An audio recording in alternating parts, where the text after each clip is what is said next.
Today, Triumph announced some massively exciting news. A new teaser for a bike to be titled the Speed Triple 1200 RR. So in today's video, we'll go over all the details we have so far, although obviously it's going to be a quick one. Triumph already updated the Speed Triple this year with a bump in capacity for the inline 3 up to 1160cc, and as a result added shed loads more power. It basically went from 150 in the last gen to almost 180, which puts it within touching distance of the top tier Super Nakeds and on a par with the likes of the KTM 1290 Super Duke car. The rest of the spec is as ridiculously good as you'd expect, with fully adjustable Olin suspension, Brembo stylomer brake calipers, Metzler Racetech RR tyres, cornering sensitive rider aids, 5 customizable riding modes, a 5-inch TFT dash with phone connectivity, a quick shifter, a slip assist clutch, LED lighting with self-cancelling indicators, a lithium battery, and a full keyless system including the fuel filler, all while tipping the scales at a slender wet weight of 198 kilograms. It's a heck of a bike, as I found out firsthand. There's a link in the description to that review if you haven't seen it already. But of course, with a boosting spec like this, you'll pay for it, with the price going up by almost a couple of grand to 15,100. And if you want a more affordable version with a bit less in the way of gizmos, then you can't. No R model, no S model, just the full fat RS. Until now. For today, Triumph posted this very interesting teaser.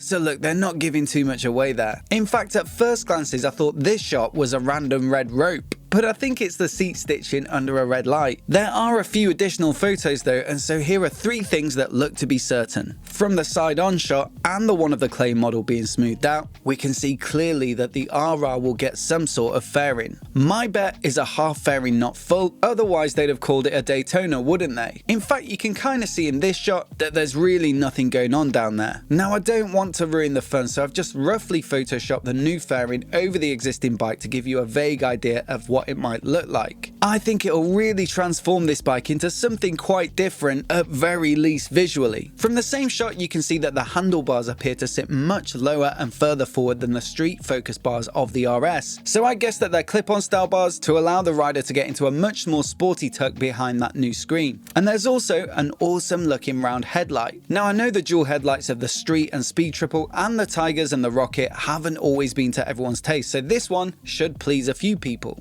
It actually looks very similar to one of the lights used on the Rocket, just moved into the middle. That gives it almost a little bit of a retro look, in line with something like the MV Agusta Super Veloce or the Yamaha XSR 900 Abarth. Both of those are incredible looking bikes in my book, so I do hope this one looks just as good. Elsewhere, I'd expect it to be pretty similar to the RS, as you can't vastly improve on its already awesome spec, but I'm sure there'll be plenty of tweaks here and there to discover. As always, let me know what changes you'd like to see down in the comments below. I for one can't wait to see what Triumph have in store, and they did a great job of keeping this one quiet. As soon as more details are announced, you'll be sure to hear about them here first, so if you're new here and you want to see those videos as soon as they go live, then hit subscribe and I'll see you then.